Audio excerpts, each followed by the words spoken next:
Good morning, dear students. Today we are going to begin with the further part of the lesson. Okay? Before that, we will just revise what we have learned. So, up till now, whatever we have learned from that, we have understood that the rotation of the earth gives rise to day and night. Yes? So, rotation means what? The earth is turning around itself. Yes, and when it turns around itself, that process is called as rotation, and because of that we have day and night. Okay, the next movement of the earth, that is revolution. So the revolution of the earth and the inclination of its axis gives rise to the cycle of seasons. Revolution means the earth rotates or revolves, not rotates, it moves around the sun, and that is called as revolution. And the inclination means the tilted axis of the earth. Because of these two things we have cycle of seasons. Okay, next, see children, the new thing what we are going to learn today is that the moon revolves around the earth and the earth revolves around the sun. Now you can see in this picture that the blue color circle, yes, in on that circle the earth revolves, and somewhat whitish or cream color something on that circle moon revolves. Yes, so see what they are saying, the moon revolves around the earth. Yes, means moon is moving around the earth and earth is revolving around the sun. Yes, however these two orbits intersect, so that two circles whatever you can see, that are the orbits. And you can see they are intersecting means they are joining at a certain point. So here is one point and here is the other point, isn't it? That two orbits are intersecting or going through each other at that particular point. Okay, now what is orbit? Orbit means the path along which the earth and moon takes to travel or travels. Okay, so what is orbit? The path along which the earth and moon travels. So earth is moving around on that blue circle, so that is called as a earth's orbit. Okay, so the orbit in which the earth revolves is called as earth's orbit, and the orbit along which the moon revolves or travels, it is called as moon's orbit. Okay, and these both orbits are intersecting each other. So students, when this earth, moon are revolving, yes, that is the moon is revolving around the earth and the earth is revolving around the sun. When they are revolving, children, these three, that is the sun, the moon and the earth, are not always along a straight line. That means you can see in the picture on the screen that now the moon is here, earth is here and sun is here. They are not in a straight line. Yes, I will show how they are. They are in this way. Whatever I showed you just now. Yes, like a right angle they are. They are not in a straight line. But sometimes these three comes in a straight line. Always they do not come in a straight line. Sometimes they come. That is, sometimes the moon is here. Now I have showed you red dot, no? Sometimes the moon comes there or at some other position, but sometimes these three are in a straight line. That is called as an eclipse, solar eclipse, lunar eclipse. Okay, but always they are not in a straight line. Let us now begin with the next point of the lesson, that is phases of the moon. It's very interesting topic, students. Please pay attention. So see here, we see half of the moon's surface which faces the earth. So at night time, students, moon is visible to us. Yes or no? We can see the moon. that moon, sometimes we are seeing its half portion. Yeah, that is, from the earth we see only one side of the moon. It is spherical in shape, but whatever we see, when we see from the earth, we see like a circle. Yes or no? We don't see like a spherical shape, we can just see the circle shape. That means we are able to see only the half part of the moon's surface. Okay. Next, the moon has no light of its own. Now we all know that moon is satellite of the earth. We have learnt it in the first lesson. Yes or no? And we have also learned that satellites does not have light of their own.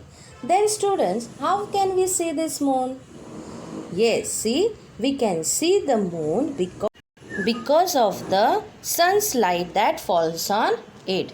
So moon is a satellite, it doesn't have its own light, and the sun's light what falls on it makes us able to see the moon. Okay, now let us study what is full moon night and new moon night. So see student, on a full moon night we see the entire side of the moon that faces the earth. So half part of the moon is facing the earth always. Okay, sorry, the earth always. But what happens, only one night is there when we are able to see that entire side of the moon which is facing the earth, and that night is called as a full moon night. Now on a new moon night, this is other night, that is we cannot see any of it. Means on new moon night we are unable to see the moon. Moon is present but we cannot see it. It's completely dark. Yeah, so we are not able to see the moon on the new moon night. Next, from the full moon to the new moon, the illuminated part of the moon seen from the earth becomes smaller and smaller. So what is that? You know now, full moon means we are able to see the moon, and new moon means we are unable to see the moon. Yes, so from full moon, that is the illuminated part of the moon seen from the earth, is full. Yes, we can see the full moon. Yes, on full moon day. But after that it goes on decreasing. That is the illuminated, that is lighted part of the moon goes on becoming smaller and smaller, and then it completely becomes dark. That day is the new moon day. Okay, so as the illuminated part goes on decreasing, we get a new moon day. See children, here moon is present. Moon doesn't goes anywhere. It doesn't get vanished. Moon is present there. But the light which falls on that moon becomes less and less. Okay, so just keep in mind, from full moon to the new moon, illuminated part, that is the lighted part, becomes smaller and smaller. Next, from new moon to full moon, it again grows bigger and bigger. That means new moon means it is completely dark, and full moon means it's lighted. The half circle of that moon is completely lighted. So from new moon to full moon, that illuminated part or the lighted part goes on increasing. That is, it is becoming bigger and bigger. Did you understand here? So these different shapes of the moon that we see are called the phases of the moon. You can see it in the picture also. Yes, so these different shapes of the moon, you can see it in the picture, the different shapes. That different shapes that we see are called as the phases of the moon. So I hope you have understood it. Now let's move on to the next point. Let us now study the last concept, that is waxing and waning moon. So it takes 14 or 15 days from new moon to full moon.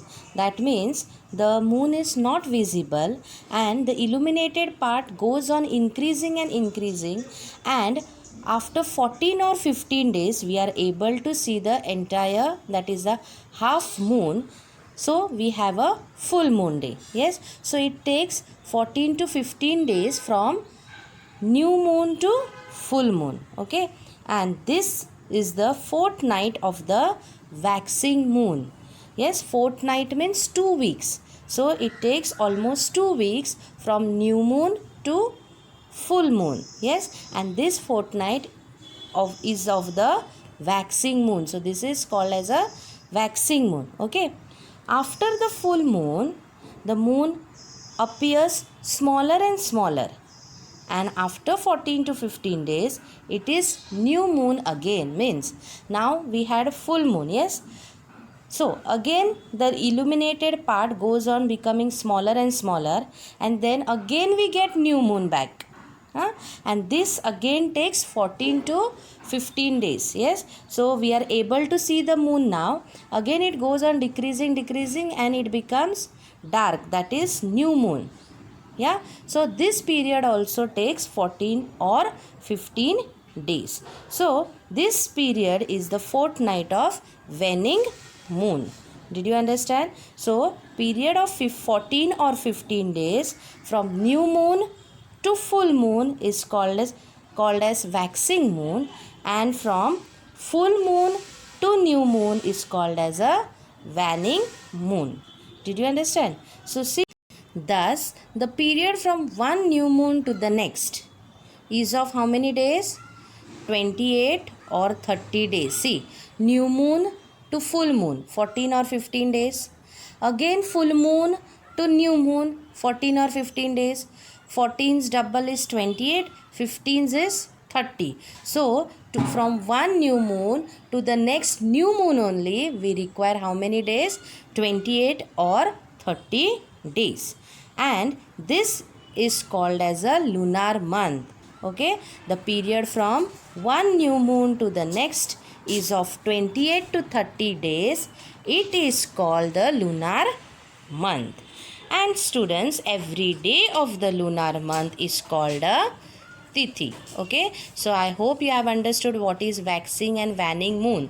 Yes, waxing moon is of 14 or 15 days period, and waning moon also requires 14 or 15 days, and total, that is 28 to 30 days period, is called as a lunar month, and every day of lunar month is called as Tithi. Okay, now see, once again we'll revise. See, the new moon to the full moon 15 days, and it is equals to waxing moon. It is also called as Shukla Paksha. The full moon to the new moon again 15 days, it is called as the waning moon, that is Krishna Paksha. Now the fortnight of waxing moon and the fortnight of waning moon together makes a lunar month. Let us now recall what we have learned. The rotation of the earth causes day and night. The revolution of the earth around the sun and its inclined axis together causes the seasons. The revolution of the moon around the earth gives rise to the phases of the moon. The period from one new moon to the next is called a lunar month. It has about 28 to 30 days. The fortnight ending on a full moon is that of waxing moon. The fortnight that ends on a new moon is that of waning moon. The days of the lunar month are called Tithis. So, this is what we have learned in this lesson, that is motions of the earth. I hope you have understood the lesson. So, your homework is to read the lesson thoroughly 2 times.